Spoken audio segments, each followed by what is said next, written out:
Well, Queen Elizabeth II is the longest reigning British monarch, but could she be the last ever Queen of England? Royal expert Clive Irving believes it is likely. He's raised doubts about the ability of Prince Charles to lead the royal family, even calling him unfit to be king. He makes the sensational claims in his new biography as he looks back on what he describes as Her Majesty's 70-year struggle to save the House of Windsor.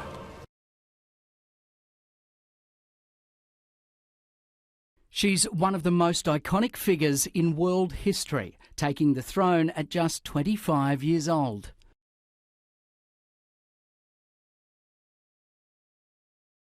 But holding the firm together hasn't always been easy, with the personal struggles of the royal family chronicled in The Crown. I'm not burning, am I? Not yet. Better safe than sorry. A new generation of Windsors brought hope for the future, but then more scandals rocked the British institution. From Harry and Meghan's shock resignation. Bombshell from Prince Harry and Meghan Markle. Senior members of the royal family appear blindsided. To Prince Andrew's friendship with Jeffrey Epstein, which was the subject of this car crash television interview. I regret the fact that he has quite obviously conducted himself in a manner unbecoming, yes. Unbecoming? He was a sex offender. Yeah, I'm sorry, I'm being polite. Surviving scandals is one thing, but can the monarchy survive without the Queen? And Clive Irving is the author of a new biography about the Queen and an investigative reporter. He joins us now. Good morning. You can remember the Queen's coronation way back in 1953. Why do you think Her Majesty has lasted so long in the role and also stayed relevant in modern times?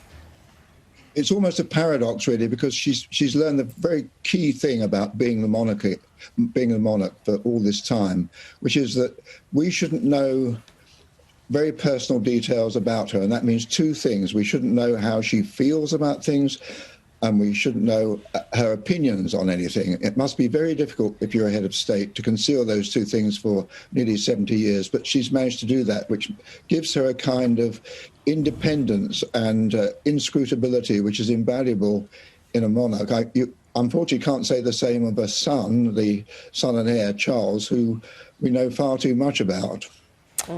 Clive, what I love about your insights here is that you certainly don't sit on the fence. You say Her Majesty is likely to be the last Queen of England. What is it about Prince Charles, as you've just mentioned there, that makes you think he might not be a good successor?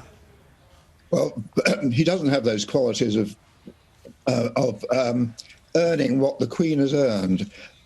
She has no constitutional authority, but she's got a very personal authority, and she's achieved that she's earned that by simply being a neutral and, as she's grown older, a very sympathetic figure, sympathetic for the nation in a kind of motherly way. She's classless, although obviously she would belong to the very higher echelons of the upper class, but she comes across as classless and warm and natural. Charles has none of those natural abilities, and in fact, he's shown that he tends towards disliking criticism of any kind and has the habits of an autocrat. So I don't think that equips him for being monarch. So what do you think he will do with the monarchy? The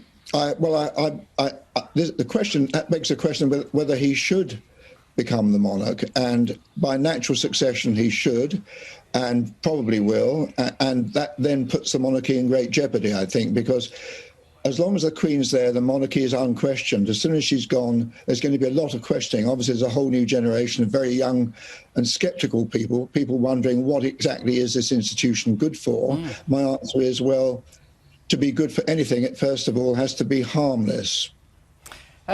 Fascinating to hear you say, Clive, that probably will take over. Are you suggesting that there, might actually be under consideration that it skips a generation?